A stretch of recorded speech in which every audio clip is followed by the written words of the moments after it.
State versus Frank Tucker. I see the prosecutors are here, but the defendant is not. My assistant said that he called about 3 minutes ago and says that he's at Lower Keys Medical Center attempting to get the medical information about Miss Belmonte, and is en route. So this is troubling. It's an issue that I addressed with the defendant last time he was late. So not much I can do at this point other than, did you all receive the materials that you were Judge, we received a generalized list Saturday morning that did not narrow down. I think he listed, am I mistaken, David, like a 2-hour portion of the IA interview that he said he intends to use for impeachment. Again, no specific area of the interview other than, I think it was a 1 or 2 hour block. That is correct. And also on the 12th of, I want to say of this month, while we were in trial, he filed, I guess, some supplemental discovery that he intends to seek to use during his, I don't know what part of his case.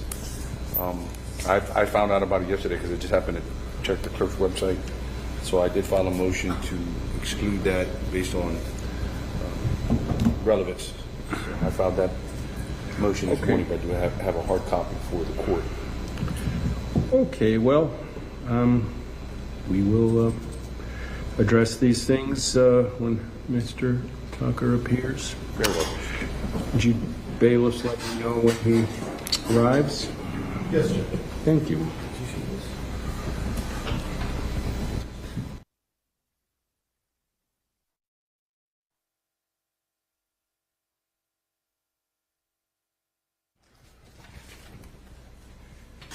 Okay. State versus Franklin Tucker, 17 CF 841. So, Mr. Tucker, you're 3 minutes late. What's going on? Your Honor, I actually did call the court. I was at the hospital with Miss Belmont. I filed an emergency motion because she may not be here to testify on Thursday. She may not be, not only not able, may not be able at all. I was there waiting for the primary physician. I called your office with about a half hour left before court. I could have made it here in time, left my number just so that I could get the advice from the court. But I tried to get... Not so sure why that couldn't have been done over the 3-day weekend. Because the primary care physician wasn't there, Your Honor. I have no say in his scheduling. But I did go in this morning. He actually, last I checked, he was writing it after I left because he was with a patient. That's what I was waiting for. But he went ahead and wrote the letter that you required. And I also asked that he leave a contact so that Your Honor could go ahead and contact him directly. But her situation has apparently gotten critical. She may not be here till Thursday. Be here on Thursday or Friday when she would be potentially testifying. If Your Honor would look at the motion, it's explained in there. Well, okay, that's not my first priority. I'm not sure what motion you're referring to. Well, what is the nature of the motion? What relief are you asking for? Your Honor, that's exactly what I was just explaining. She's critical. She may not live till Thursday. You explained your condition, but you didn't explain the relief that you're... No, the relief's in the motion, Your Honor. But what it is really all I'm trying to do is accelerate the Zoom hearing that we had we talked about and be able to hold it immediately today as opposed to putting it off till Thursday or Friday. I'm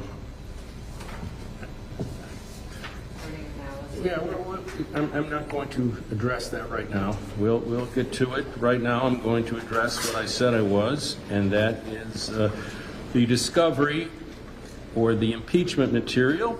Yes, sir. So, did you get the state the impeachment material that you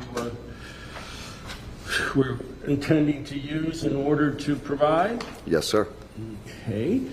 So, state, have you received materials from the defendant? Judge, we have the materials. Again, my objection is the defendant said any or all of this 2-hour-long IA interview.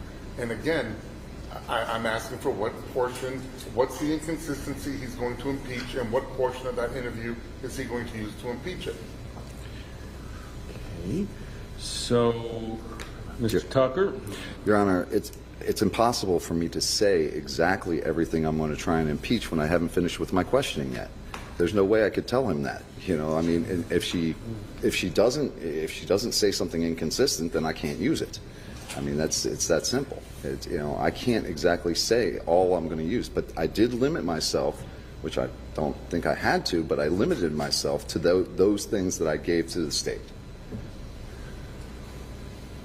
Well, it's most extraordinary that someone would think that out of a couple hour, or however long it is, tape, that it would be virtually all potential impeachment. I mean, attorneys are expected to be able to provide the opposite side with as specific a notice as possible of what they intend to use or believe is impeachment. So I did do that, Your Honor. I just didn't point to specifics in each testimony, which I don't think the state's going to do either. So how would you gentlemen like to proceed? I mean, I remember speaking on Friday that you almost anticipated that I would have to view the entire thing. And so that's one of the reasons we're here and put the jurors off until 1 o'clock. Yes, sir. Judge, let me just apprise the court. The defendant emailed us Saturday morning at noon, which was the deadline, and he said, I plan on using as follows: interview room tapes 1 and 2, IA tape multiple sections. And again, I would ask, you know, we're not going to sit and play a 2-hour IA tape, so I would just ask for what, you know, what's the inconsistency and what portion of the IA tape. I mean, our witness is coming back in today. We're in the middle of cross-examination. We're going to pick up with where? You know, where do we start? Is he going to try to impeach her right off the bat? Is he going to begin questioning her? Is there already something he feels that he has the right to impeach her on? I'm just not clear where we pick up from today. Mm-hmm. Yeah, I mean, Mr. Tucker, Your Honor, when the witness is coming, you have to be able to cue this up and present it. We're not going to have what we had on Friday. We're not going to. That's no, I understand, Your Honor. People back and forth and waiting anymore. So you have to be able to identify what it is you intend to use. Your Honor, I have identified exactly what I intend to use, and the state should be well aware of all of that evidence since it came from them. So they should have already examined it. They should already know what is potential impeachment material. Just like they don't tell me exactly what they're going to use. They just tell me which exhibits they have. Well, sir, simply because something's provided in discovery doesn't make it admissible, nor does it mean the state's committed it to memory, nor does it mean it constitutes valid impeachment material. So I understand that, Your Honor, but I don't know what I'm going to use until I'm finished my questioning, Your Honor. Okay, well, let's start with the first part. I mean, again, if I have to sit here and watch the whole thing, so be it. But we're not going to have a situation where these jurors are made to wait because I have no problem with that, Your Honor. You know, I have absolutely no problem with that. I have a flash drive that, you know, that was part of the problem, is just the interface with the technology. Mm-hmm. I can't exactly plug my laptop in there. I found that out on Friday. Okay, so now that part I have no problem with. I also have no problem with using any of this impeachment material and definitely, you know, saying how I'm using it while I'm in the process of questioning the witness. I assume that is customary usually. No, right? This is completely not customary. No, I mean, it's customary to ask a question if she makes a misstatement, or if she for lack of a better word, lies, then that's when I bring out a tape.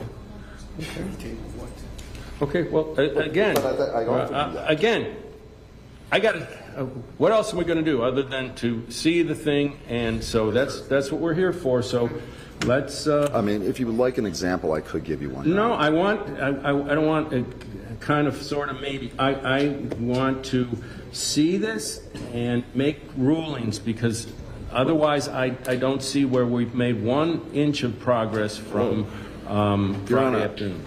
if I may, Yes, sir. while I am not an attorney, and we've all made that clear, the thing is okay, the state is not going to tell me anything of any of the evidence that they plan on bringing in until they bring it in, right? They're not. They give it to me the same way. They give it to me in bulk, and I have to go through it and decide what I think they're going to use. Well, I imagine they're the same way.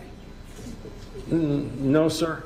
Have you ever seen a prosecutor in 27 plus years of doing this that doesn't have a very clear idea and presents it clearly? Yeah, sometimes there might be some little snippet or something, but not where there's apparently hours of tapes that they are using, frankly, very inartfully. Okay, I'll tell you exactly one that I plan on using, and it's the hours-long tapes that they're talking about. There's 2 of them, the interview room tapes. Mm-hmm. Those I'm using to impeach the fact that she said specifically that I wasn't named a suspect till the 22nd, and I was named a suspect because of the testimony of John Travis Johnson and Rory Wilson. Those 2 hours worth of tapes, that's all they're discussing is me being a suspect. We're not going to have that. I mean, you can show me, but we're not going to have 2 hours worth of tapes that somehow or other impeaches a minor point. So no, and I would actually fast forward. I do have the timestamps. I can fast forward to each section that applies to that witness. Okay, well, let's do it then.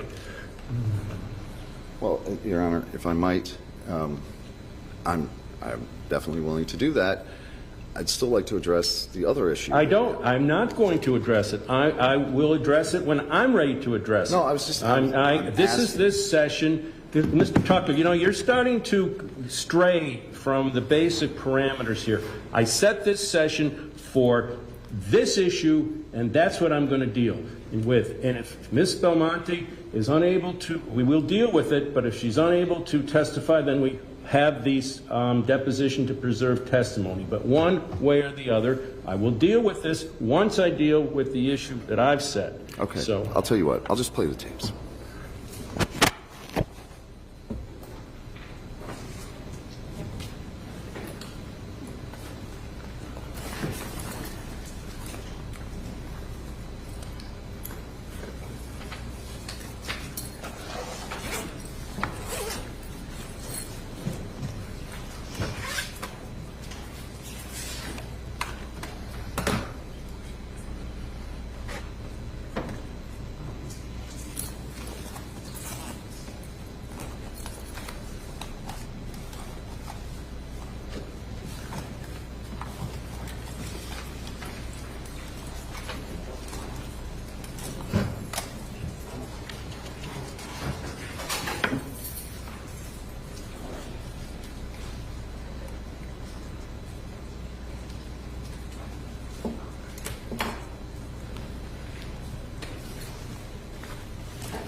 This is why I'm trying to do this now, so we don't have this sort of delay. You'll have to forgive me, Your Honor. I was concentrating on Miss Belmont.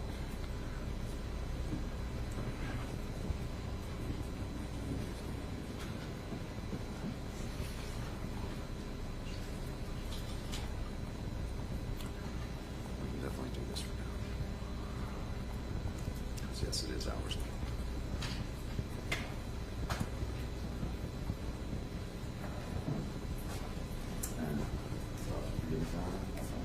Exactly. Yeah, the technician. I put it wrong. So I don't, no, I don't operate that equipment. You're saying that you need the assistance of Terry, is that what you're saying? Actually, I would ask for it only because I don't want to mess with her.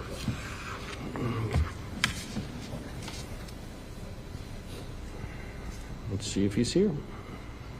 I just don't want to take a chance on victims.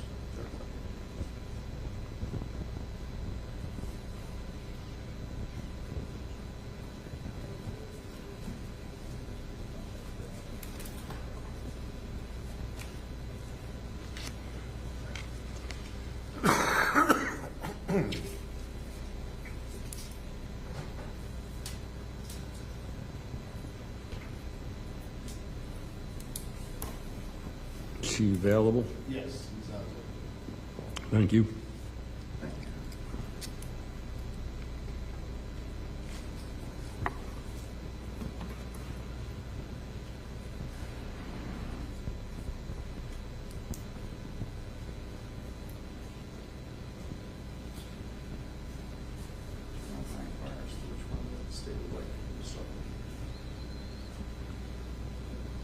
That doesn't matter. Doesn't matter to me. I mean, it's That's why I figured I'd ask. just, I said I would, I mean, cannot imagine that there isn't some specific portions of a couple hours that can't be honed in on, but be that as it may, It's a discussion at length. well, that would be hearsay. That would, I mean, there, you know, if there's some statement that was made, that's one thing. But a discussion between various parties is not impeachment, sir. The statement that you did not know that that I was a suspect until the 22nd when you had a couple hour long conversation about it on the 20th. That is impeachment, Your Honor. Well, sir, you can claim it is, and I make the decisions, and it might be admissible in some form and not the other. But you think you're going to anyway play it, but you're I understand. yeah, good. I hope so. And I understand your frustration. No, sir, you don't need to placate me. Just do the business. I'm tired of all the extra fluff. Do what you claim you're going to do. Otherwise, you're not going to be able to. I'm So, waiting for which you should have had arranged. Again, if an attorney did this, it wouldn't even be close that I wouldn't have put up with it. I'm bending over backwards to try to facilitate you who doesn't really know what you're doing, and that's not a surprise, but you have the right to represent yourself, but you don't have a right to delay things or to attempt to, you can attempt to, but to admit things that aren't admissible. So in any event, this gentleman now needs one more time some assistance in operating the equipment. So could you give him a hand, please?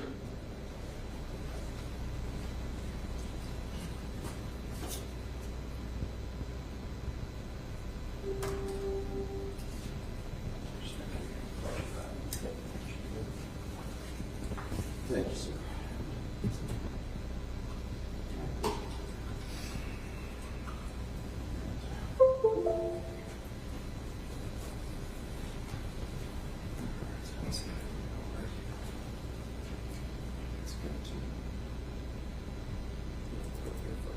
This is the IA interview. There are a couple of sections. Okay. I can go ahead and grab my notes. I'm sorry, I can't, could you pause? What is it? Here in charge of internal affairs, 2019-42. Can't stop it. Audio or There we video? go. Got it. I can't see. Would you like me to turn it? No, apparently the court reporter has a question. What? I just wanted to know if it was a video or an audio only. This one is audio only. Actually, all the other ones are video, but it's only audio. You see a blank, what's it, interrogation. So yes, they're all audio. Be specific.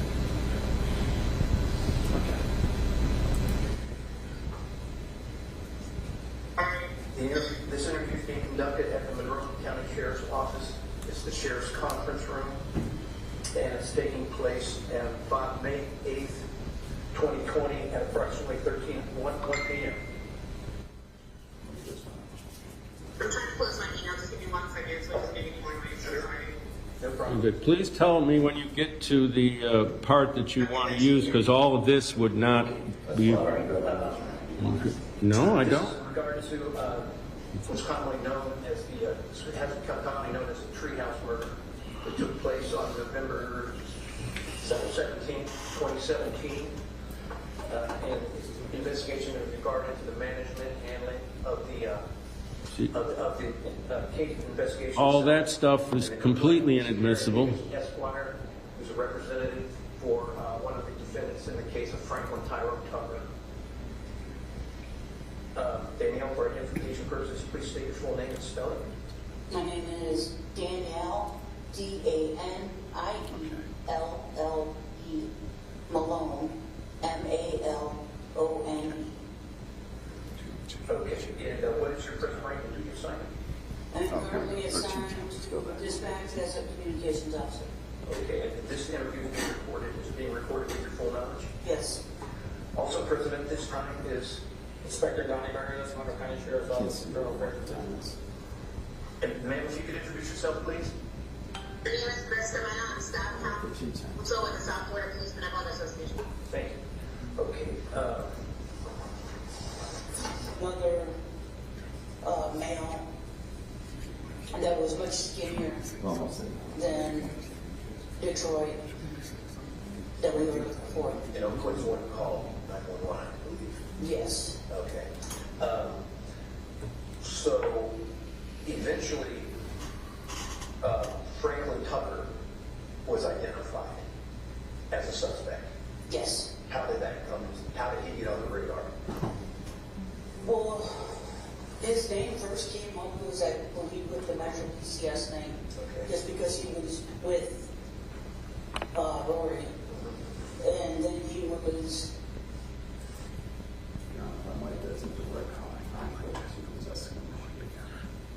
It is not. That's all hearsay. Well, I mean, I understand, but this is apparently the first part that he actually wants to use, where she said his name first came up with the Metro PCS stuff, and I could have swore she testified. That's exactly what she testified to. She testified that I became a suspect because of Lori Wilson's testimony and Travis Johnson's testimony. I just went through it the other day. Sir, she testified to that. That is not impeachment. If I'm wrong, Your Honor, then I'm wrong. It's not impeachment. That she said that. also living with Rory. Okay. And then he got solidified as a suspect. But If you guys want to sit over here in the jury box or wherever, honestly, his interview and John Travis Johnson's interview. His interview being tough. Yeah, being topic. How did that? Well, some of the things like that he said that they all used, I believe they all used John Travis Johnson as they were with him going to buy cigarettes at some point during that night. So they linked them. All Yeah. of them linked them. This also brings up my point, Your Honor. I haven't asked some of these questions yet either. Right? So I don't know if I'm going to be able to use this yet or not. But now I'm playing it for the state. They could have, again, talked to the witness, whatever. But I mean, if they know what if they know what potential impeachment material I'm going to use or exact impeachment Judge, and again, I'm familiar with this interview. I understand what you're saying. My specific question is, So you are. what is the inconsistency that he claims she said on the stand, and what portion is he going to use to rebut? That's my only question. Can I say what her answers are going to be to my questions? No. So how do I tell you? When we broke on Friday, Judge, we were right in the middle of, he was attempting to impeach her. One question. That's it. Right? One. Not all. One. Well, okay, in any event, you know, I can keep playing it if you want. It's just, again, the witness isn't here. You can keep going if you want. Themselves together, and they're trying to distance themselves from the crime. Did the video, I know you mentioned video from the motorcycle place, or any other video establish the identities of your suspects? Yes, the video from the Marine place. I don't have to let me, I don't remember what the name of it is, but it's right next door to Cosby's Marine. okay, yeah, that'd be it. Yeah.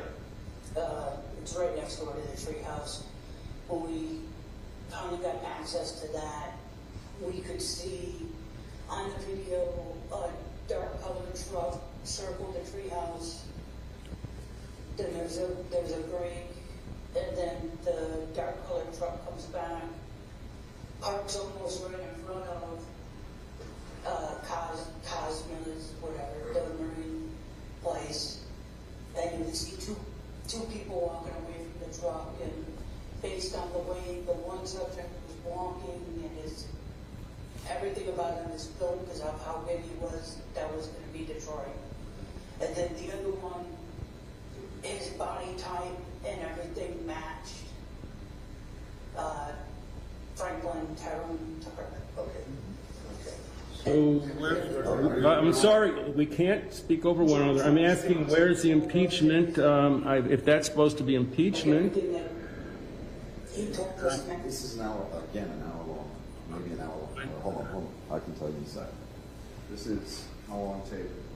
She actually has asked about this more than once. And okay, just in this one alone, she says, yes, this verifies it, as this tape verifies this, which we established at length on Friday that no, it doesn't. And she said as much. She said, She did eventually. We stopped the tape right where she says, Travis Johnston, what we see in the video matches up with what Travis Johnson told him. she readily acknowledged that she can't see faces. She puts things together. This is a piece of the puzzle, sir. So if you think that, Mr. Tucker, once again, you are deteriorating into interrupting. She doesn't say she can now see the faces. She is putting the evidence together. So there's no impeachment there.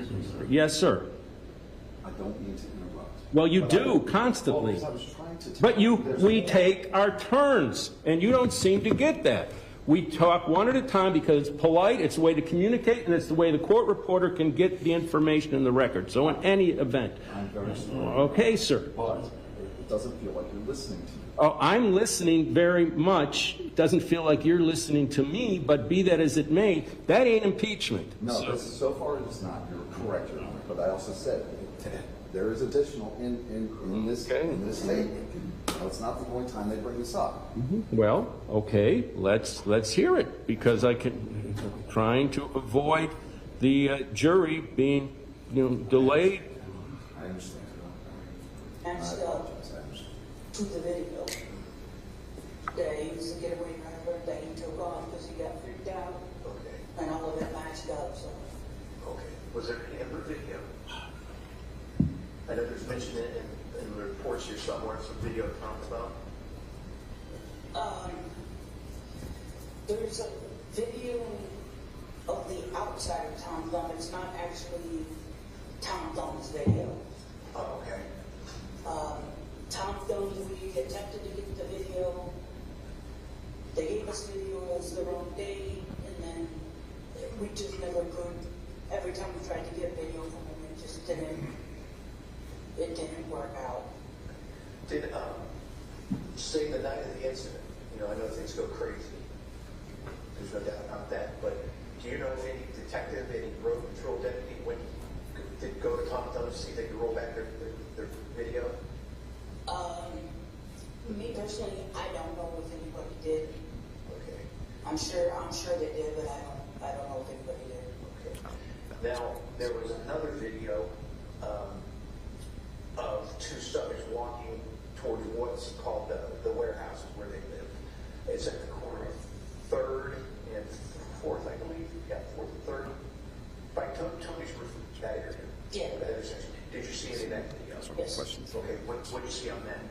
Okay. Just two subjects walking, I believe there was two, they were walking towards what would be Tom Thumb and or the tree house. Your Honor, to clarify, there are sections in there that, again, I haven't asked questions for yet. I don't know if she's going to lie about it. I don't know if she's going to tell the truth. So I don't know whether or not I'm going to use them. There is another section here at 2022 that I'm going to fast forward to because that section believe it's relevant to the question that was on the table.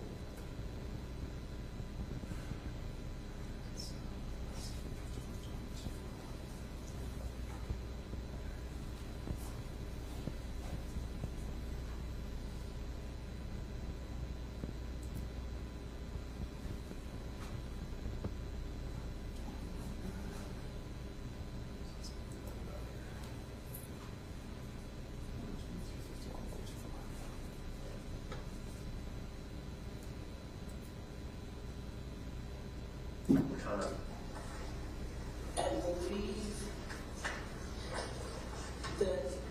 the night of the search warrant, John Travis Johnson wasn't on our radar yet. We didn't have the video showing the getaway driver. And nobody at the scene had mentioned John Travis Johnson yet. Okay. Because we didn't know there was a third guy. Oh. So John wasn't on our radar whatsoever. Franklin Tyrone Tucker was that night. Rolling into jail. Okay. We eventually get the video showing that there was a getaway driver. And right there. And Video showing that there's a getaway driver. That is not a video showing there's a getaway driver. The video shows a truck pull up, drop people off and leave. That is what she's referring to. Do you agree? I'm sorry, Mr. Tucker. Once again, you're stepping on somebody when they're speaking. That's not how we do it. So, okay, so don't do it. Go ahead, Mr. The Mc. witness is referring to a getaway driver. She's clearly, and she's articulate, she's referring to the videotapes where it shows the truck pull up, drop people off and leave. That's what she's referring to as. I don't see an inconsistency in this video and what she's saying. If I may. Yes, sir. The reason I did step on Mr. Mansfield's toes is because he agreed with me yesterday that we both conceded. You cannot see the truck leave. He just said the truck leaves. No, you cannot see that. Sustain the objection. It's a plausible explanation and interpretation. It's not impeachment. Your Honor, Yes, sir. Your Honor, you don't see the truck leave. You don't see a getaway driver sitting there. You cannot say that there's a getaway driver in the vehicle if you can't see it leave or you can't see somebody sitting there. Objection sustained. Let's go on to the next. I'll go ahead and take this tape out then. Or turn this one off. Because the other ones, like I said, I have questions that I want to ask before I use them. Okay. Well, I guess we'll just, I don't know what else to do other than but please be ready to do so in a, timely manner as opposed to making the jurors wait, because I'm not going to have that again. Your Honor, and I apologize. I'm trying to be as clear and trying to be as specific as possible. I haven't asked the questions yet, so there's no way for me to know if she's going to lie or not. Okay. Well, in any event, whatever, there's still a requirement that we move in a particular appropriate manner and not make jurors wait inappropriately. So I don't know how much more specific I can be. and you're, in any event, I'll just leave it. And I've heard you, and I'm trying to be as, I'm trying to accommodate the board anyway. Yeah. Well, we'll see.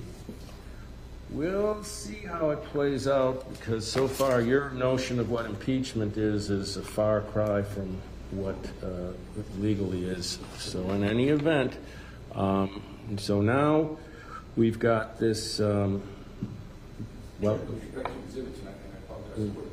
Mr. Tucker, I did file a supplemental discovery on the 12th. I found out about it speaking, so I was checking the clerk. I filed a motion to exclude these items. There's 7 items listed. It's a true homestead video from this Paul Belmonte, an IA report, investigation report of exhibits by Mr. Colonel Chad Scabilia, the Lumberton County Sheriff's Office, a letter of recommendation.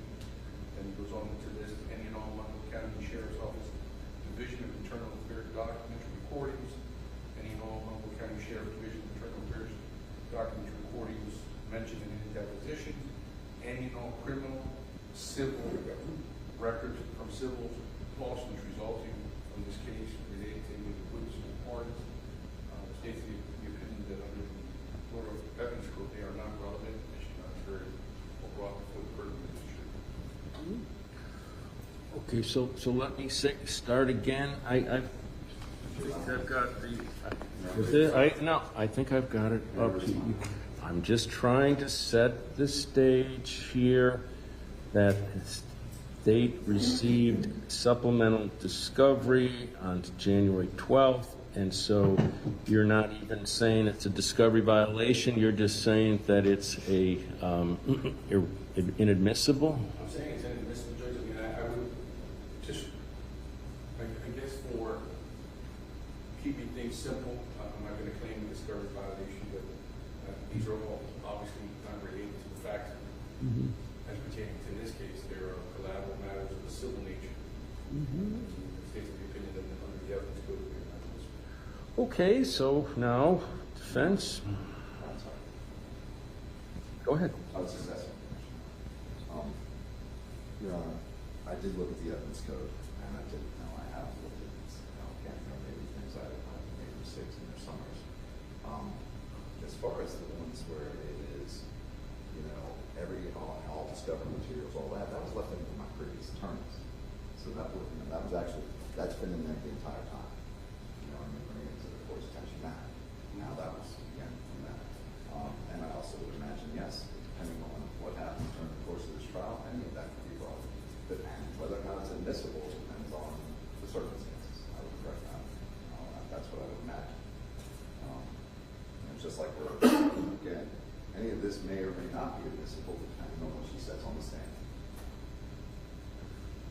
And, I did go ahead and look at the evidence code, and there were a few things in there. But yes, the documents from the IA reports, those are reports that are standard reports from the police department, and it is in the evidence code that those would be admissible.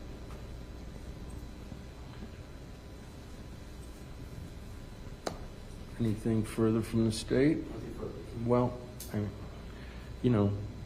it's awfully difficult for me to just with one broad brushstroke just eliminate all that. I don't know. It seems unlikely, but maybe there's some nugget in there that could be admissible. It's really hard for me to say right now.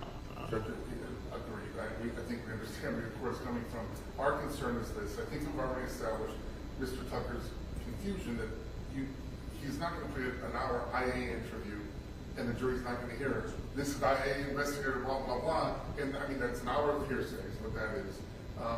And irrelevance, other than if there's an inconsistent statement made on the stand and there's a specific portion that addresses that inconsistent statement, I would concede that it might be admissible. But as we just heard, what Mr. Tucker is perceiving to be impeachment is not. And that's my concern is that, before the jury hears or sees anything, I want to know his opinion because I don't think there's impeachment in there. It's certainly not so far. And before that's done, I'd like to hear what he's going to play to the jury before that attempt to impeachment is made. I think I can agree to that. Actually, I do.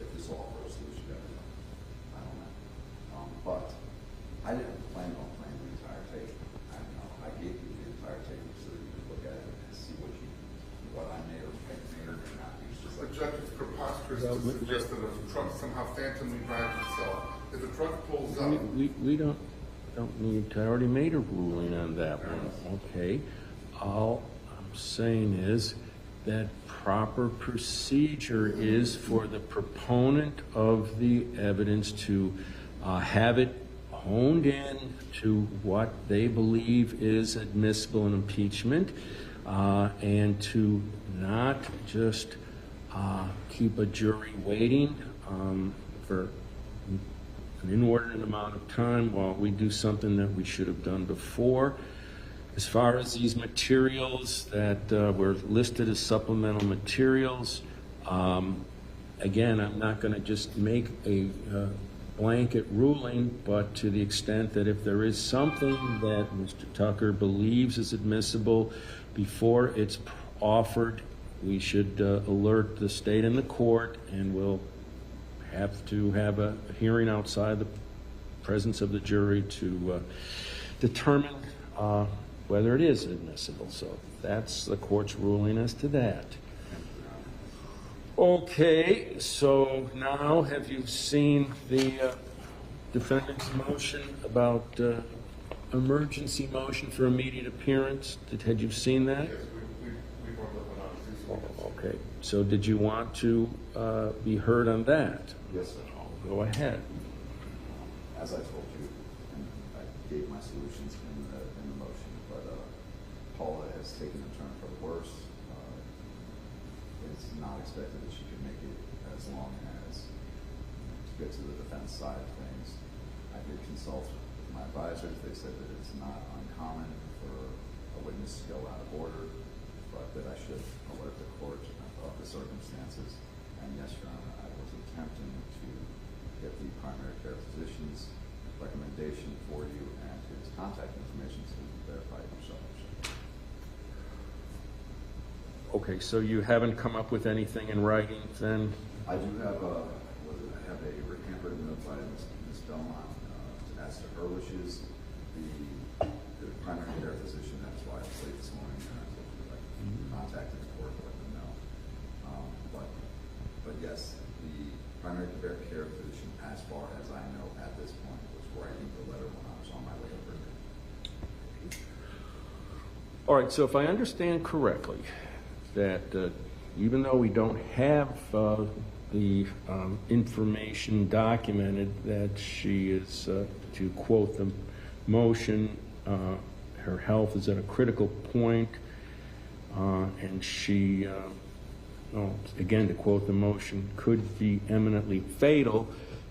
So I had agreed earlier that she could testify by Zoom at the defendant's case. Now they're asking that the evidence be taken out of order in the midst of the state's case. So that's... And I would object to that, Judge. I wanted the court to be aware. She was posting all weekend back and forth with Mr. Tucker. Either one was posting.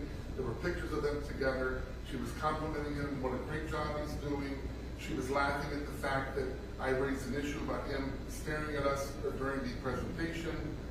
She announced at one point in one of the postings, I don't know who posted one of them, that she was going to be released today, and she reposted she'd be released today, but she wasn't going to have one of our people sitting in the room with her, as I had made the request last week.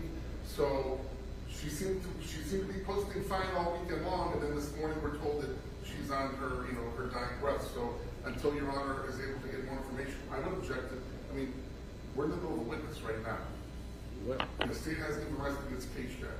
So I don't know. This is the reason her testimony was preserved, because we were told she was on her deathbed 6 years ago. So her testimony was preserved.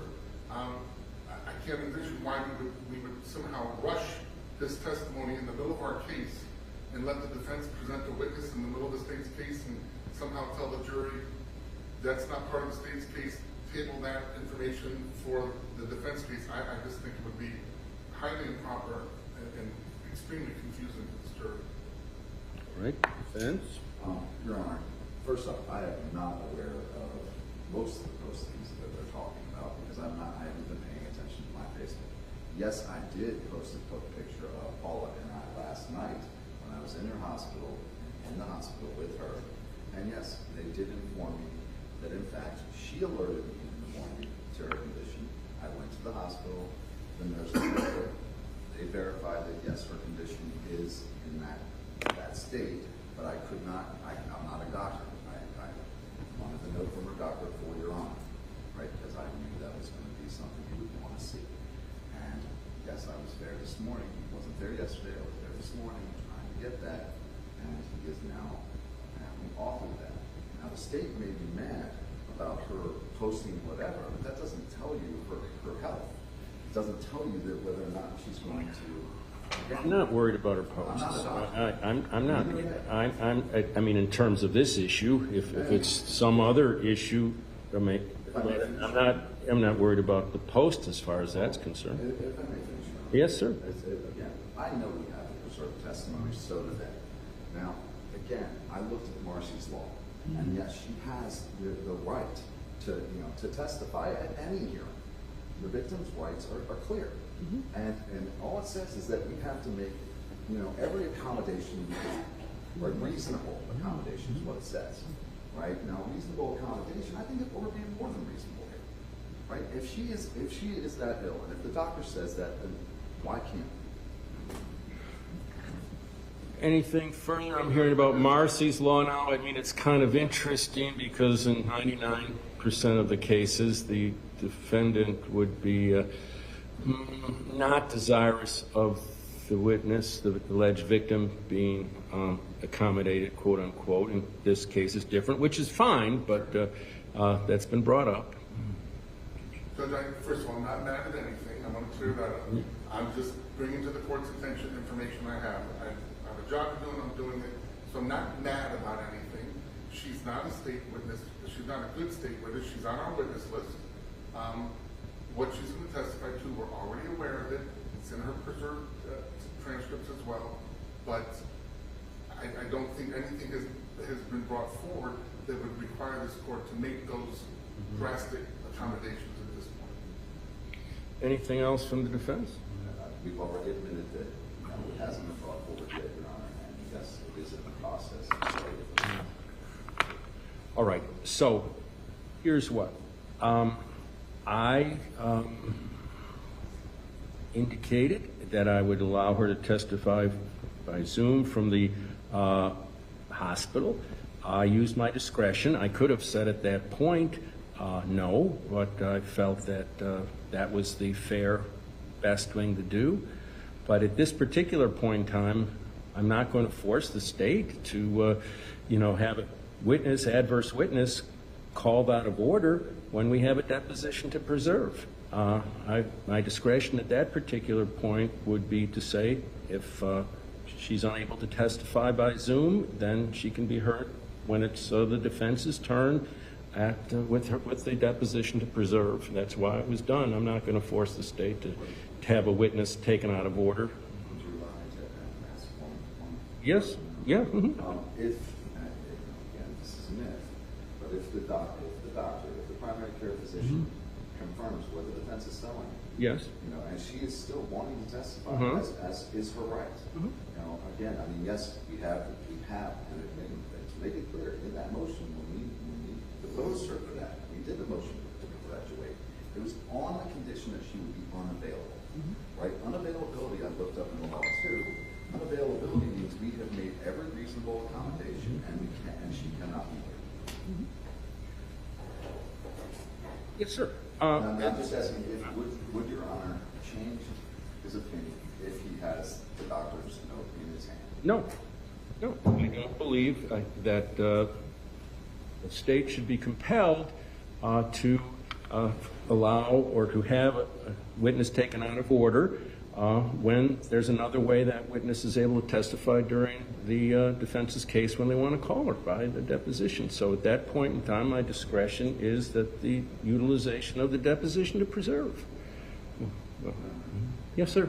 I'm not trying to be argumentative. Well, you are, but maybe you don't think you're trying, but you are.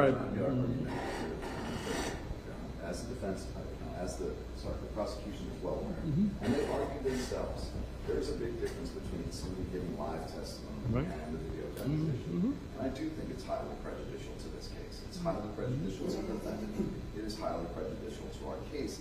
if that witness is allowed to, again, succumb to fatal injuries and not be allowed to testify. I also think it does go right against Marcia's law. She is allowed to testify at any hearing. Yes, sir. I understand what you think, and I think otherwise. So that's why the deposition to perpetuate. I was told years ago, we need this, Judge. We got to move. We got to get this done. And lo and behold, now perhaps it's going to be necessary. I was willing to allow her to testify by Zoom. In your case, where I draw the line is to force your opponent to have their case interrupted by this testimony when it can be presented during your case, albeit by deposition to perpetuate. So irrespective of what the medical opinion is, the court's not going to allow this witness to be taken out of order. So that's the. I don't know if I'm wrong. I may very well be, but I was also informed by my advisors or my attorneys that this is not uncommon. That it is not uncommon to go out of order. That sometimes it's even done for things as such as vacation, much less somebody who may not be around to testify. It happens. It's true. It does happen. That doesn't mean. I understand what you can't see. I'm not going to force the state, oh, guys, you've got to stop right here. You've got to let Mr. Tucker present a star witness right in the middle of your case when we've got a deposition perpetuate. I don't think that's fair, and I think there's another way that you can get that testimony here. That's my decision, and, that's how I see it. So, unless there's something else, we have more materials to review, or? Judge, at this point in time, we have a witness coming in at noon. I guess the jury will be here at 1. Again, Mr. Tucker said that he's got other impeachment, but he doesn't know if he's going to use it or not. Again, the court's already made this clear that impeachment is a specific area. It's not a 2-hour tape. And I guess we'll have to wait and see what happens as the witness is testifying and see what Mr. Tucker's trying to use to impeach. Okay, I've done everything I can to try to make it as smooth as possible. We expect any other witnesses this afternoon, or? Judge, that's the only one we figured by the time the cross is done and recorrected, it's hard to have anybody else really here at that point because we don't know timing. Maybe it would be prudent to have the court hear this IA interview that you keep referring to, Mr. Tucker. That's not IA. Not the IA, the live mic tape or whatever that is. It's 2 hours worth of tape. Again, I can't tell you specifically what I'm using. Okay. But she has a second. All right, well, then, it's pointless then, other than to expect the defense to be able to at least cue in on that part that they believe is impeachment. That's all I can ask, is that you have the... Your Honor, I'll make sure. Okay, so... I think that's it, Judge, for now. Okay, we'll see you at 1 o'clock, or maybe 12:55.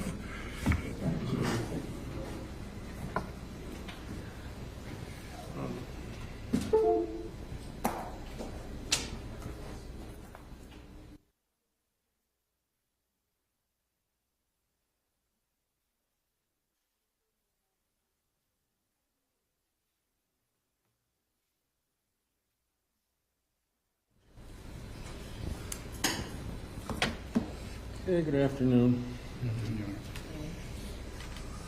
Street versus Franklin Tucker, 17841. Looks like we have prosecutors, defendant, court personnel. Looks like the witness is back there. What about the jurors? Are they here? Yep, jurors are jurors. Okay, so unless there's something else, I guess we'll bring him in. No, Judge, just a few housekeeping. Wait, what is it? We would ask the court to require that the microphone stays on the podium. And if Mr. Tucker needs to talk on the microphone, it's on the podium. It's very distracting when he grabs the mic and wanders around the courtroom. I think it looks cavalier and it's improper. it's not a game show, right? It's a trial. So we're asking for that, and we're asking for any kind of, apologizing to the jury for this and apologizing to the jury. I think it's pandering to the jury at this point. I think we just need to move on with the actual case. Does the defendant want to respond to any of those concerns?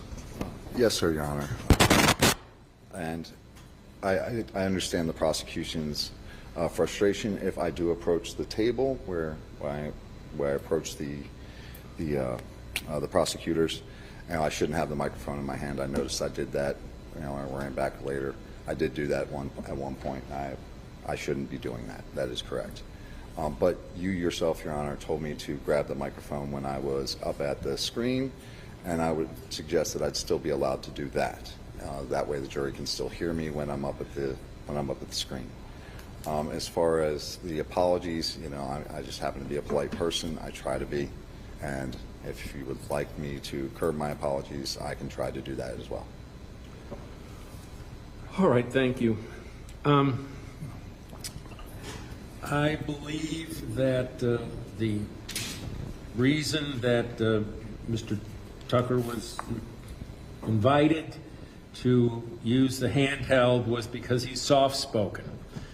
And this helps get him on the record. Am I speaking correctly there, Monica? Yes, she's nodding her head affirmatively.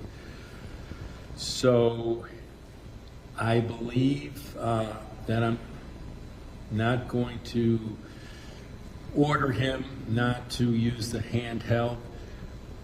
In terms of how the jury sees that, who knows? I mean, frankly, trial attorneys are very aware of all these sorts of subtle things and intangible things, and they try to avoid things that would alienate or create certain impressions in the jurors' minds. But in this particular instance, I think you've got enough on your mind where I'm not going to tell you you can't use the handheld microphone, because I believe that it does facilitate the hearings. That's number one. As far as apologies, I don't think that this is some strategy on Mr. Tucker's part. I think it's a product of feeling uncomfortable and maybe not wanting to offend. I think you might be, again, but this is not a court order, so, to the extent you got to be yourself, be yourself. I think you're probably too, what should I say, sensitive about apologizing, but I'm not going to tell you that you can't do it again. I think those are more style than they are any kind of strategy. So that's how I would see those things. So let's bring them in. Yes, sir.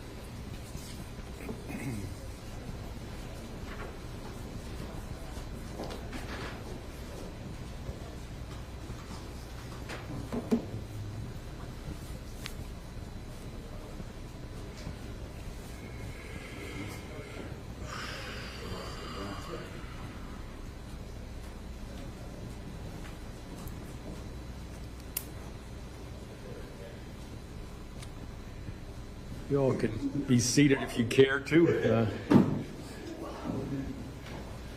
All jurors present in the courtroom, Your Honor. Thank you. Please be seated, everyone.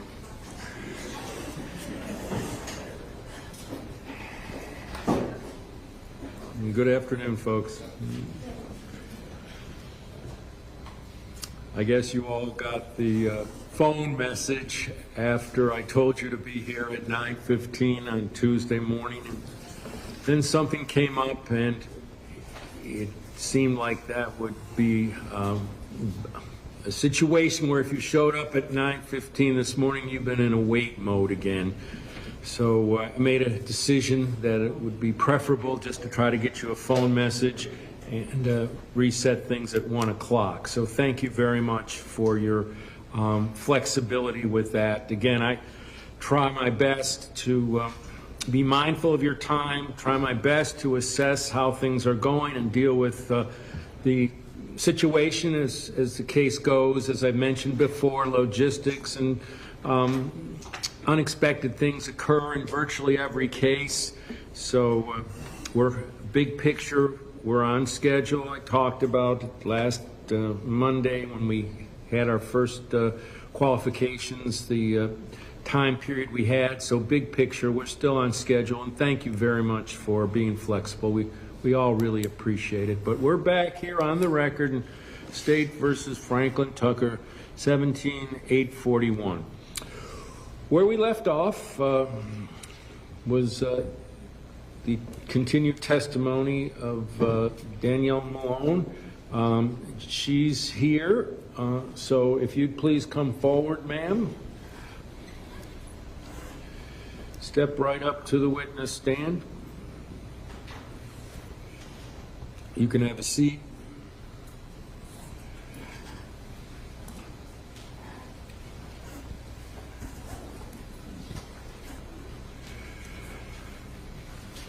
So I remind you, you're still under oath. That still carries over since the beginning of your testimony. Yes, sir.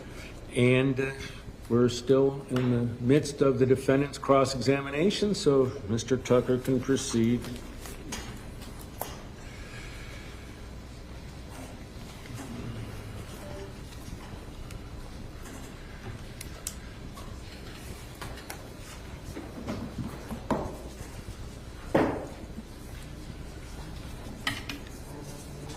May I, Your Honor? Yes.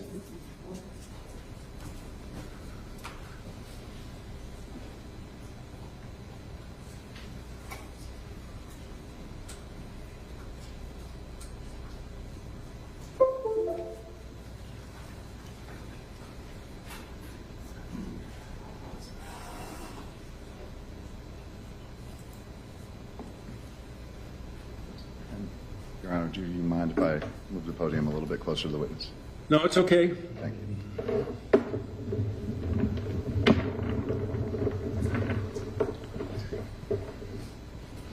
Good afternoon, Ms. Moore. Good afternoon, ladies and gentlemen. I'm going to try and make this as quick as I possibly can. Ms. Malone, you testified that you were charged with handling the collection of video evidence. Is that correct? Some video evidence in the case. Yes, sir. Okay.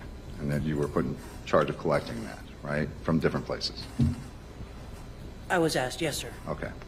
And I remember one of them, was it CBS? Am I correct in saying that? Yes. Okay, good. What about Tom Thumb? Were you charged with collecting video from Tom Thumb? No. Okay.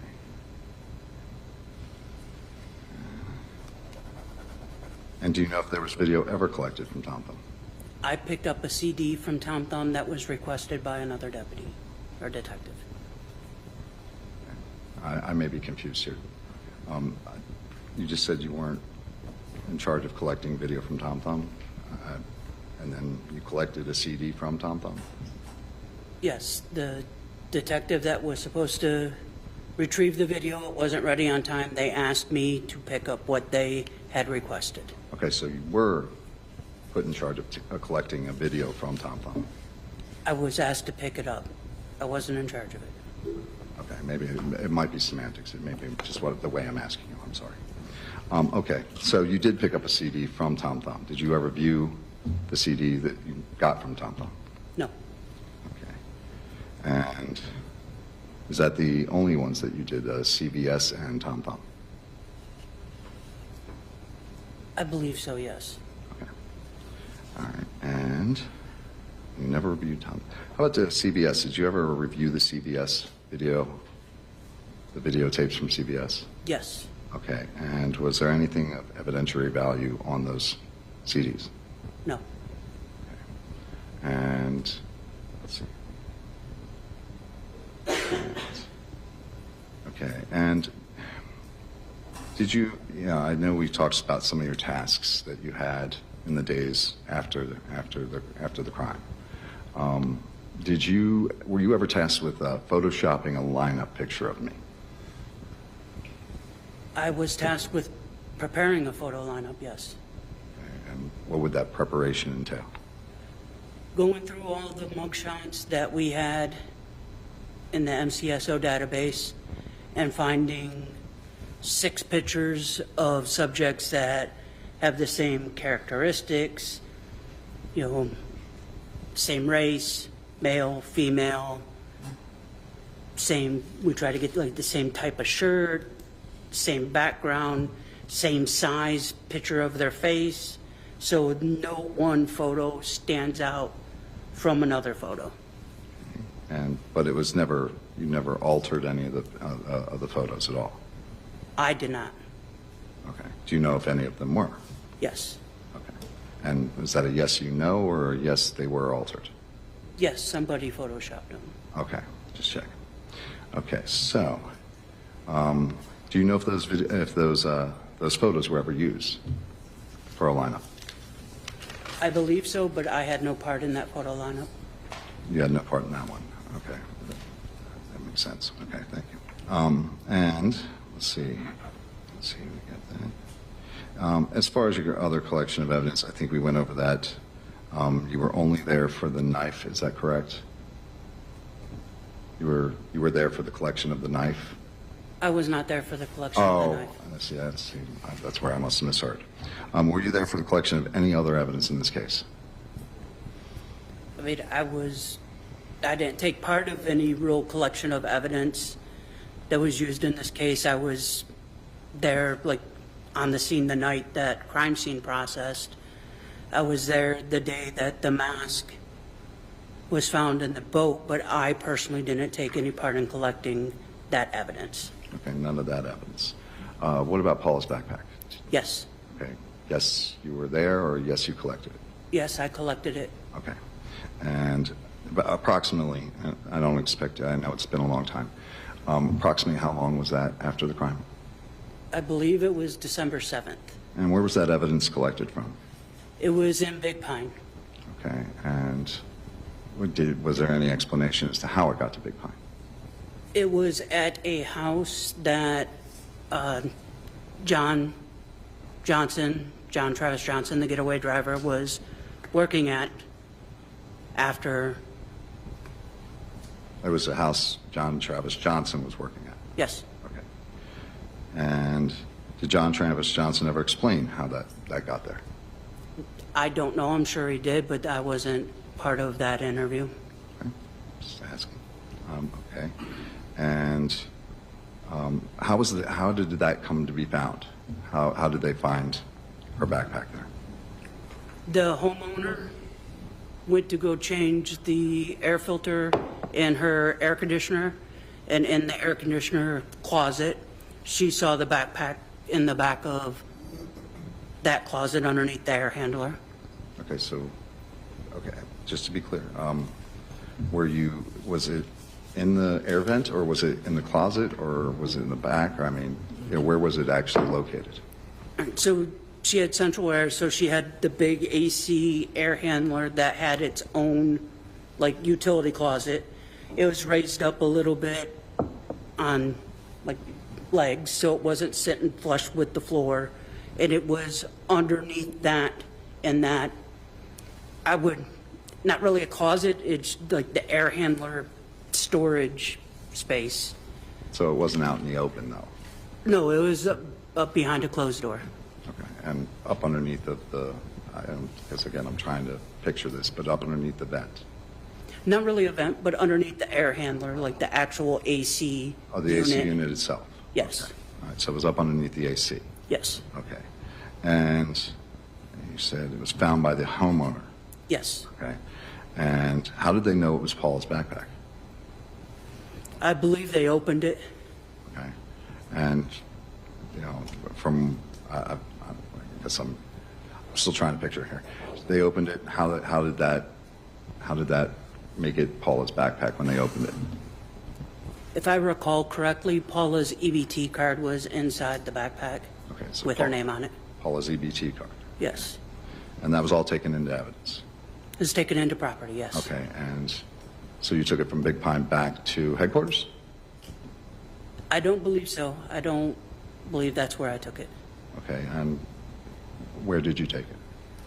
I probably took it to the special operations building in Marathon where Major Crimes main office was.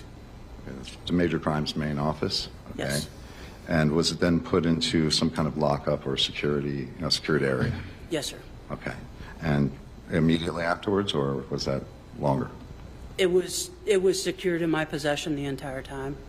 Secured in your possession? Yes, sir. Is that against MCSO policy? It is against their standard practices, yes. Okay. And did you have a sustained IA complaint any time during this investigation? Objection relevance. I'll sustain the objection. Considering this specific piece of evidence, was, you know, you just said it was outside of MCSO policy. Were you ever reprimanded for? Objection relevance, Your Honor. I'll overrule that objection if there's, as to this particular piece of evidence. I'm sorry, could you? Yes, I can repeat. Were you ever reprimanded for this specific piece of evidence for mishandling it? Yes. Okay. And so, and that is the only other piece of evidence that you took into possession, correct? It was property, and no, that's not the only property that I took into my possession during the course of the case. Okay. What other pieces of evidence, property, I don't know whether the term, to be specific, but would it be any other evidence, any other property that you took possession of? I took possession of items that was in John Travis Johnson's truck after the search warrant. Okay, what would those be? It was a fairly long list, but it would be a digital scale that had marijuana residue on it, some marijuana pipes, I believe. There was, I think it all had to do with drug paraphernalia. Mostly drug paraphernalia. Yes, sir. How about knives? Did you take any knives? No, that would have all been done by crime scene. Oh, by crime scene. Okay. Let's back up for just a second because I want to make sure I'm correct here. You were there for the search of the truck, correct? Yes, sir. Okay. And is that when you took these drug paraphernalia? Is that when you took that into possession? Yes, sir. Okay. And crime scene would have taken the other items into possession at that time, right? Yes, sir. Okay. So what did you do with the drug paraphernalia once you took that into possession? Placed it into our property division for destruction. For destruction. Okay, that makes sense. Now, when you did that, was there any time lapse there? I mean, did you take it right there, or was it, again, in your possession for longer? It was in my possession Okay. for a day or so before it got placed into the evidence locker. Okay, and were you ever reprimanded for that? Yes. Okay. And let's see. Now, we've gone over the items from the truck. Is there anything else? I don't believe so, not that I recall. Okay, so no more property, no more evidence. I don't believe so. Okay, and I think we pretty much cleared up the videos too, correct? That it was CVS, it was Tom Thumb, and that would be it, correct? Yes, sir. Okay. Now, and you said you didn't know what happened to the photo lineup. The photo lineup that you arranged. Correct. Okay. And let's see. Is there anything else that you did as far as the collection of evidence or, photo lineups? Anything we haven't discussed? Not that I can recall. Okay. All right. And I think here, I'm sure we're on a point here. I think, yeah. I think I'd like to subject this witness to recall, if that's okay, and I think I'll end my questioning. I'm sorry, you said you're complete with cross at this point? I'm complete with cross at this point, Your Honor, but I would like to subject the witness to recall. Okay, well, so, thank you. State have redirect examination? Yes, Your Honor.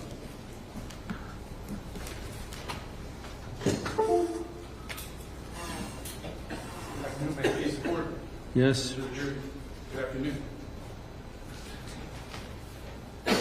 Ms. Malone, good afternoon. Good afternoon. Nice to see you again. I'm going to go over some points that the defendant in this case brought up with you. I'd like to start off with Anathea Clay. Do you remember the questions that he asked you about? Yes, sir. And I think he referred to Ms. Clay as a suspect, a murder suspect. Do you remember him referring to her that way? Yes, sir. Okay, was she, during the course of your investigation, did she ever rise to the level of a murder suspect? No, sir. And would that be because perhaps she didn't have enough corroborating evidence? Yes, sir. Was she ever placed at the scene of the crime? No, sir. Okay, and you know that because you had conversations with other individuals that were involved with the crime, correct? Correct. And the defendant asked you about what other evidence, if any, that you had in your probable cause affidavit. Do you remember those questions? I do. Did you have other areas of resources of information that helped you corroborate your investigation? Yes. And the defendant specifically asked you whether you had a conversation with Mr. Rory Wilson. Is that correct? Correct. And in that conversation with Mr. Wilson, Objection, Your Honor. Okay, I think we better approach the bench here.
Okay, you can proceed with your inquiry. thank you, Your Honor. Ms. Malone, without getting into the actual substance of the conversation with Defendant Wilson in this case, my question to you, ma'am, is based on your conversation with him, did he corroborate your investigation in this case? Yes.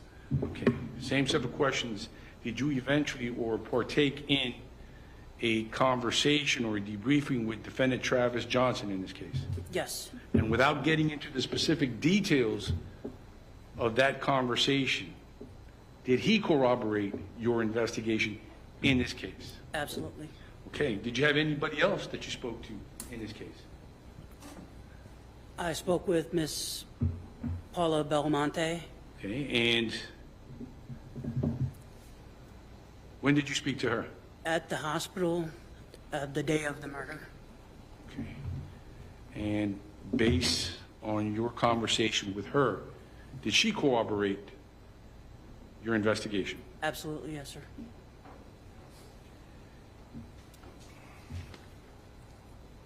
Now, the defendant asked you a series of questions related to your transfer. That transfer was not a demotion, correct? Correct. That transfer was not because you were reprimanded. in any shape, fashion, or form, correct? Correct. Did you request that transfer?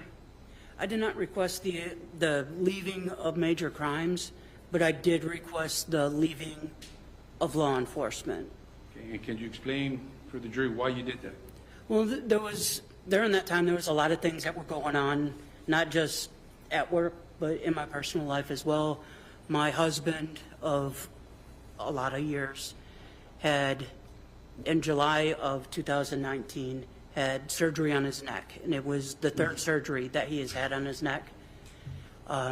He was not recovering well. He had partial spinal cord damage, was having a very hard time walking without assistance. In a loving way, I'd tease him and say that he was like my little baby deer, because we lived on key deer, and when deer have a hard time walking when they're first born, real unbalanced and unsteady, that's what he was going through at the time. In hindsight, I should have taken FMLA. I should have taken the time off. I should have been there to take care of my husband, but I thought I was Superwoman and I could do all of that, and obviously that wasn't the case. I appreciate your honesty. I'd like to turn your attention now to the questions that Mr. Tucker, the defendant in this case, asked you about the photo lineup. He asked you if, in fact, the photo lineup was photoshopped. Yes, sir. Is that standard procedure? Is that something that's normally done in these types of cases? Typically, no, but at that time, we only had one picture of Mr. Tucker, and he was wearing a hoodie in that photo. And we had no other photos of anybody in our system that had a hood on the back that matched height, weight, age, and the physical descriptors. So in an attempt to make the photo lineup fair, that's why you and the Sheriff's Department decided to Photoshop. Objection, Your Honor. This is leading. Cross-examination, it's okay, so I'm going to overrule the objection. Yes, sir. We were trying to make it as completely fair and where nobody in that photo lineup stood out in any way, shape, or form because of something like clothing or, like if you take a picture too close to somebody, their face looks really big, or if they're far away, we painstakingly made sure that all the pictures were the same, and even to the point of making sure that they all had on dark colored shirts and there wasn't somebody wearing a white shirt and somebody wearing a black shirt. We painstakingly made sure that all the photos wouldn't have anything that stood out from anybody else. And I apologize, I had one other question to ask you about Miss Anathea Clay. Do you know where she's at today? I believe she is deceased. Actually, I know she's deceased.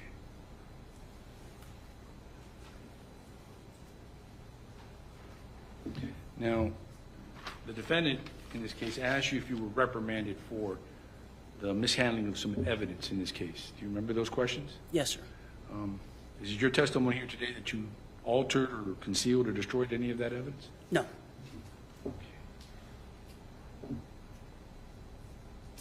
A lot of questions about the Cosme videos during your direct examination and cross-examination. Yes, sir. Now, you're not telling this jury that you can specifically identify anyone in those videos? Correct. You can't see people's faces in that video, and you can't really see if they're black or white or Asian or Hispanic. You could see subjects. You can kind of, based on body shape, body size, get an idea if they're thin, if they're extremely tall, if they're heavy. After your interviews in this case, and based on the totality of the circumstances, did the figures in those Cosme videos match the general descriptions of the suspects that you had in this case? Absolutely. Between what Travis Johnson told us in his confession, after what Roger Ruggett told us in his interview about what happened, how many people there were, the physical descriptors, of who was there based on Paula's absolute identification of the gentleman that she knew by the street name of Detroit, who was later learned to be Rory Wilson, based on Todd O'Quinn in his initial interview gave a detailed description of the sequence of events that lined up with the Cosme video, as far as when they saw one person running, and then when the time delay for the second person running, that he was going up the hill. Ma'am, you don't have to get into all that detail to answer the question, please. Yes, sir, sorry. So, but you can continue with your answer. I'm just saying that it didn't call for recitation of some of that. Okay. We'll move on. Your Honor. You indicated you spoke to Ms. Belmonte, correct? Yes, sir. Was she able to identify her attackers? She was absolutely able to identify Detroit Rory Wilson. And what about the second attacker? No, Was she sure about that? she was absolutely positive she could not see the second person. And based on, did you ever have a chance to speak to a person by the name of April Walker? Yes, And without telling me the nature of your conversation with her, based on your conversation, though, was she able to corroborate your investigation and the conclusions you had based upon that investigation? yes.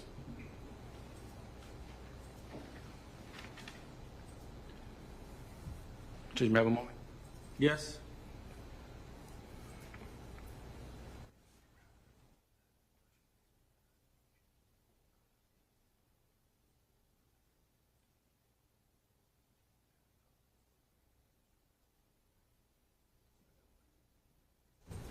One last question.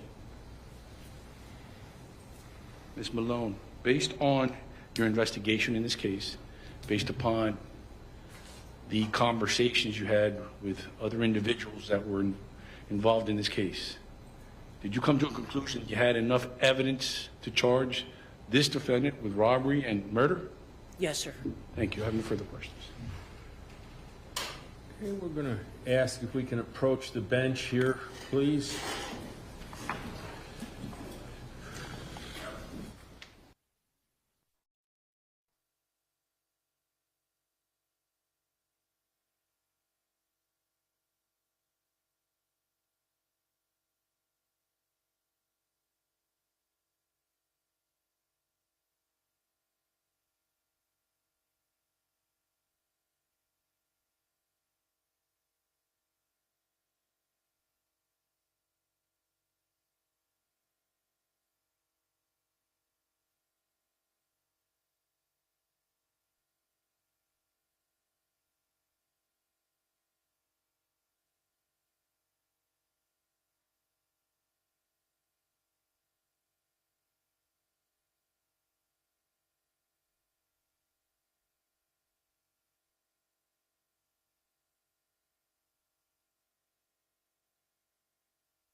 You go in the jury room for a bit, please.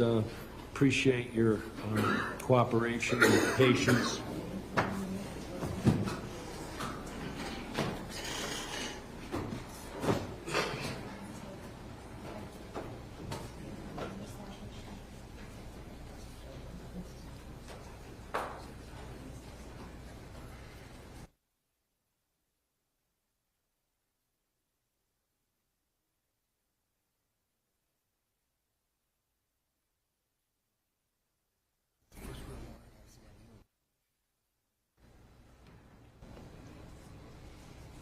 All right, jurors are gone. Be at ease. So, you would like this witness held subject to recall. So, my question is, how are you going to communicate with her? Is there some numbers she's supposed to call, or is there some way that she'd like you to contact her? That's my concern is if in fact you intend to recall her, how as a practical matter is she to get word? Your Honor, actually, at this point, I do have the MCSO is what I've been using what I used for my subpoena. I would imagine if I could get an email for Danielle Malone that way, we wouldn't have to interact in any inappropriate way. Do you understand what's happening here? Yes. Okay, so in other words, the state's finished with your testimony. We've gone through the direct and the cross and the redirect. Mr. Tucker would like to have the option to recall you in his case. Okay, that's certainly within the rules, and I need to figure out a way that he can communicate with you to let you know if you're going to be called and basically when. So I'm trying to facilitate that so we don't have any confusion if the need arises. So he suggested an email, or is there a work number? How would you suggest he contact you in the event that you're going to be recalled? My work number is manned 24/7 since it's a 911 center, so he could call at any time, and then they can reach out to me either via phone or sending a deputy to my house or whatever needs to be. And will that work for you, Mr. Tucker? I mean, it will, Your Honor. I just, in an overabundance of caution, to make sure that, again, there's no even illusion of impropriety. I still think an electronic message would probably be better. Well, I'm not going to force her to give an email if she's disinclined to do so, unless it's a work email. My work email is dmalone@keysso.net. D with a period or not? No period. D Malone, and then just at Keys, KEYS, SO.net. Okay, so you've got work email, and you know her work number, phone number. No, I do not. It's 305-289-2351 is the non-emergency line. Just to make sure I have it correct, 305-289-2351. Yes, sir. Okay, good. Thank you. All right, so any instructions that I need to give the witness at this point, seeing that she may be recalled? She's still going to be she'll still be under the rules that she can't talk about it to anybody in the case, or her testimony, I think, would be a safe bet. I would agree, Your Honor. All right, so again, it's a little, I just want to be clear, I'd rather be overly cautious than not. So the rule of sequestration of witnesses was invoked at the beginning of the trial. So what that means is witnesses cannot speak to anyone about their testimony. Normally it applies while they're out there waiting. They can't be in the courtroom or after they've testified until I suspend the rule as it applies to them. The exception to that is the witnesses can speak to attorneys for either side and about their testimony as long as they do it one witness at a time. Now, what makes this a little bit different is she's already testified and could testify more. So it's kind of like in the middle of it, kind of. So normally at that point, nobody's really talking to witnesses unless there's some exceptions. So other than this is when we need you, I would say just don't talk to anybody about your testimony. Yes, sir. All right? I'm not trying, I just don't want, some confusion or some problem. That's the last thing I want. No, absolutely. Same here. So everyone satisfied with that instruction? Yes, sir. Okay. All right. All right, ma'am.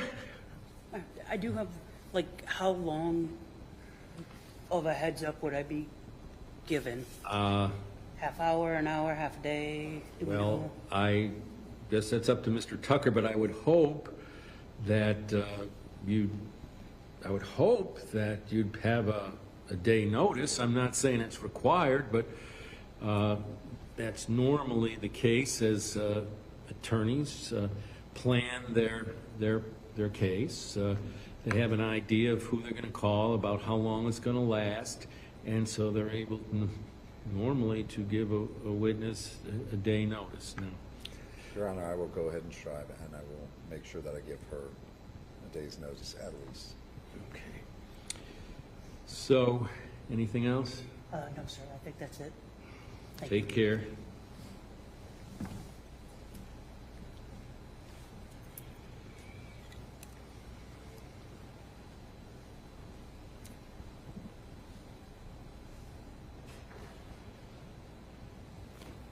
Okay, so state didn't line up any other witnesses because of the belief that, or expectation, or thought that this was going to last a lot longer than it did. Yes, sir, that's correct. Our apologies. We had witnesses last week that we never got to, so we thought we'd scale back, and our anticipation would be lucky to get her done this afternoon, so we didn't line any other witnesses up for today. Okay, so what about tomorrow? We'll have a full slate of witnesses tomorrow, Judge. And can you give us an idea who Of that course. would be? I'm hoping for Travis Johnson tomorrow, and hopefully the DNA analyst from FPLE. If we can get those done tomorrow, and in the abundance of caution, I could have the medical examiner here, but we anticipated him on Thursday, so we told him Thursday right now, but if I need to, I can move him up. Friday, he's not available, so it's got to be today or tomorrow or Thursday. And just 1 second.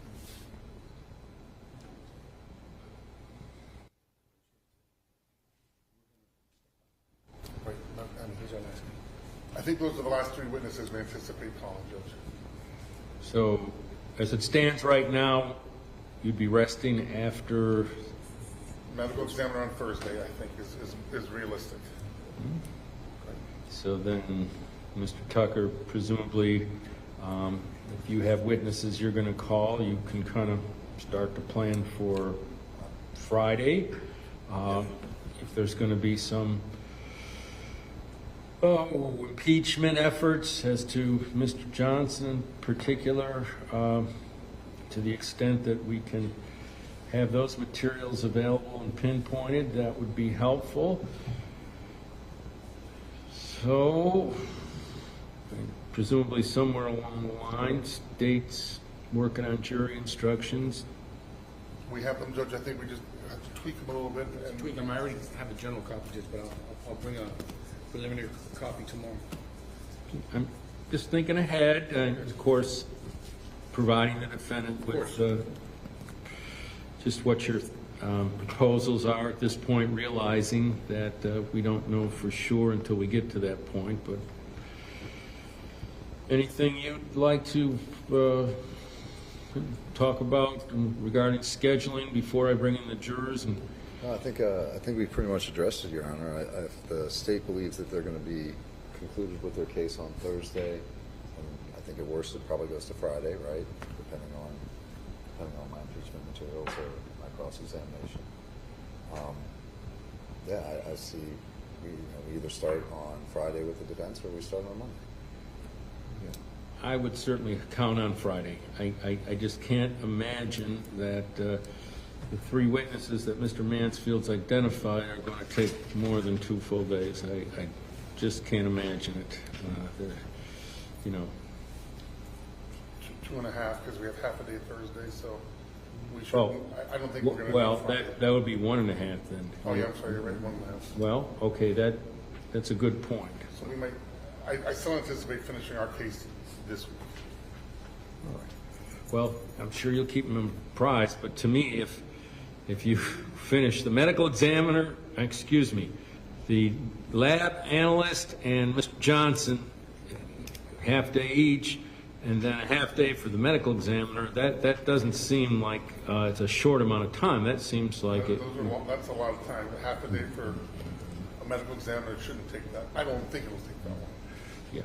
And then, so I'd say all things being equal, we'll shoot for Friday to start the defense case, but always being flexible. So now I have the unenviable task of explaining to this jury why they were here for 45-minute session. But I'll do my best within what I can explain. So let's bring them in.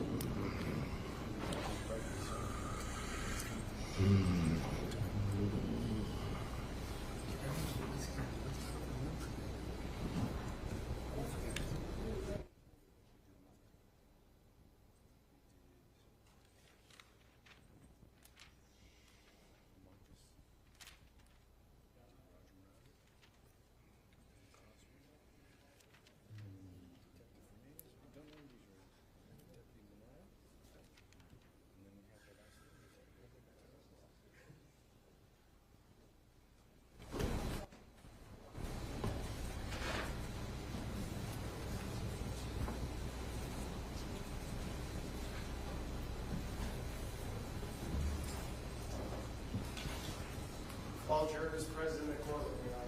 Thank you. Please be seated, ladies, gentlemen of the jury.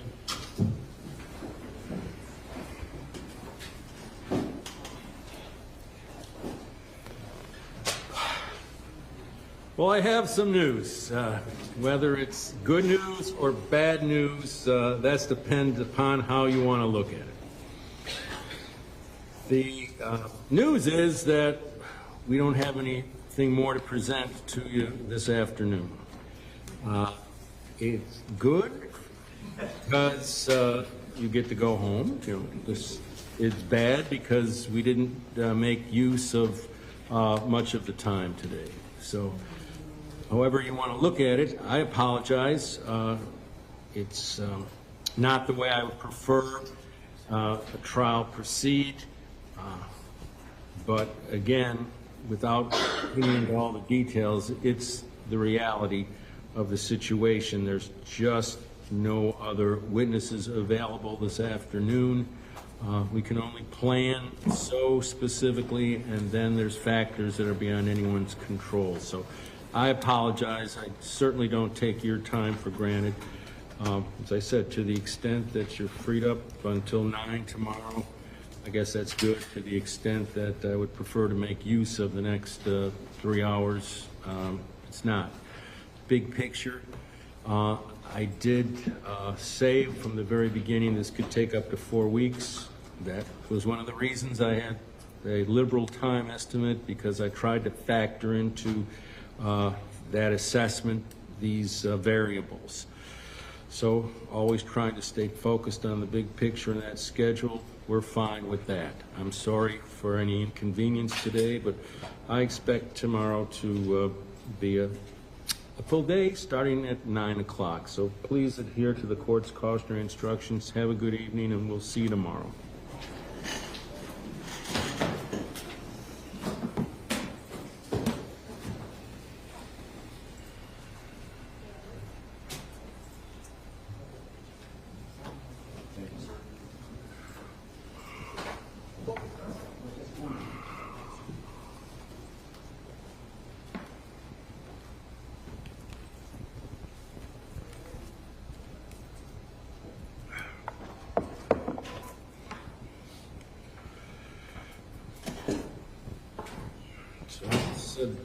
They're going 9 o'clock tomorrow for the jurors, anticipating we can be here at 8:55 and get off to an early start and make the most. Judge, it's my turn to apologize. I should have had other witnesses here. I anticipated a longer afternoon, so. Yeah, I understand. Try to make our best assessments, and as I keep repeating, and obviously that is my ultimate focus, I trying to finish at the latest February 2nd. Yes, sir. Oh. It's still with the belief that we should be able to do so significantly sooner than that, hope by the end of next week. But you know, that's ultimately the focus. I do not want to keep these folks beyond what they committed to, and I don't think there's any reason why they would have to. So, unless there's something else, we'll see you on time tomorrow and get off to a good start for a full day. And recess.